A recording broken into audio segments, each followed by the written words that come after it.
This recipe today is from the official Disney Parks Cookbook, and it's an EPCOT inspired recipe, and it's grass-fed beef sliders with pimento cheese. You kind of see a picture of them there, and the recipe's is here. So, okay, so what I'm making right now is pimento cheese spread. That's basically the big part of that. The other part of that is with the sliders that you make and you put the spread on. So I have a few ingredients already ready to go in my food processor, because it says you just toss everything in the food processor, blend it together, and then put it in the fridge for at least a good hour or so. All right, so I have a few ingredients in there already, and I'm gonna add the rest. Again, I've got a few things here. Some red peppers. Now I'm sprinkling in some jalapenos. Move this a little bit closer. There we go.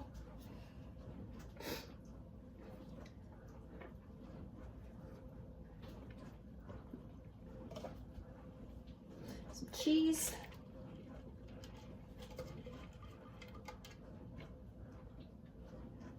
Yes, I got cheese on my counter. And then what's one thing, it said about adding spiced relish, and that's not something I was like 100% sure of. So I did find some spread that I assumed is what it looks like from my search. I realized I bought the hot, because I was thinking at the time I'd like the hot flavor, but I wonder with everything else if it's gonna be too hot. So find out. I scaled it back a little bit though, just to put the spice. All right, now I'm going to put everything together. There's my lid, and blend it together. All right. And it does say that this will be a little bit lumpy, and that's normal. All right, looks like I've got my spread here. So I'm gonna go ahead and put this in a container and let it refrigerate. And then tonight, for dinner, we're gonna make the beef sliders, and we'll put the spread on and see how it tastes. Okay, I have my pimento grass-fed beef sliders with pimento cheese burgers ready to go. Here's the picture again.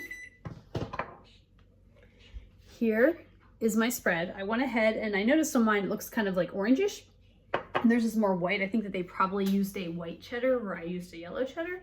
But anyway, I have my little sliders here, and the recipe it says you can get hamburg and make your own sliders. I bought pre-made sliders because I thought that was easier than trying to make my own little patties.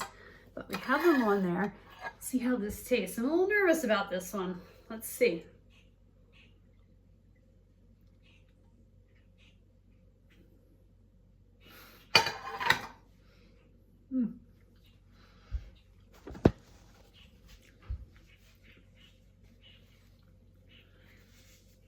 Oh, that's actually really quite good. When I was making it, it reminded me of the smell of a relish dip I sometimes get, where it's like a sweet hot relish with cream cheese you mix together. Kind of remind me a little bit of that. So I can see eating this as a dip. There's a nice kick to it, but it actually works really well with the hamburger. I'm actually pleasantly surprised with this. So we'll eat the rest and see what we think. Fed beef sliders with pimento cheese. Let's talk about them for a minute. Basically, I'm reviewing the pimento cheese spread because the grass beef sliders are just hamburger sliders that I pre-bought and put together and put this spread on it. I enjoyed the spread. I actually really did, and I will say that the spread made a lot. Like, when you said bowl, there was quite a bit of spread in there when it was all said and done. So way more than what we probably needed for just the few sliders that me and my husband had, for dinner that night. But it was tasty. I liked the spice to it. I thought it gave a really nice flavor to it. Something different than just putting like a slice of cheese on a hamburger, or in this case, a slider. So I kind of liked the flavor profile I was getting from everything and how it worked together in that. And I think I had mentioned, it reminded me a lot of just a spiced relish with cream cheese. I mean, it obviously wasn't the recipe. There is a spiced relish in it. So checking, and it added to it. It reminded me of that. Like I said, I felt like I've made a dip where I take like the spiced relish with cream cheese and mix it together, and then I will take the dip with Tostitos or something or crackers and eat that. It kind of reminded me a lot of that. So I kind of liked it on the burger. I thought it was unique. I liked the flavors it added to it. So I did enjoy it overall a lot. But let's get into my ratings now, though, on that. So on a scale of 1 to 5 in terms of ingredients, are these easy to find, inexpensive ingredients, or do you have to go out there and maybe buy a bunch of stuff? I'm going to give it, just doing my quick little glance again, probably a 2, maybe a 3. I mean, you do have to, like, if you're going to do burgers already, so you have the expense for that. To buy all the ingredients for the cheese sauce, it is going to cost you a lot more than just buying like cheese. You know, it's definitely going to cost a lot more than that. You know, you have the relish things you got to buy. There was like jalapenos and a few other ingredients. So it is going to cost you more than what it probably would be just to buy a regular slice of cheese or something and put your favorite cheese on top of it.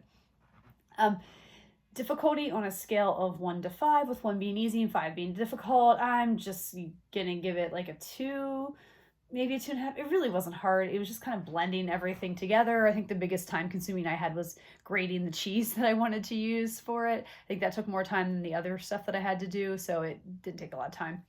Would I make it again? On a scale of 1 to 5, with 1 being never and 5 being definitely, I'm gonna give it a 3. It made a lot and it was really tasty. So I think it's one of those things that like maybe I'd make if we were having a large group of people over and we're gonna be serving hamburgers or sliders to kind of spice it up a little bit. But again, it really reminded me of this dip that I've made with spiced relishes that I bought with just cream cheese mixed together. It was very similar in flavor profile. So it might be something where I'll just try that because it would cost a little bit less and probably save me a little bit more time than going through all the steps to put this together. But still, I enjoyed it. It was, you know, inspired from, I think, EPCOT. So we're getting ready to go to Disney and go to EPCOT. So I'm kind of excited just because it kind of put me in that mindset. But either way, that's my review.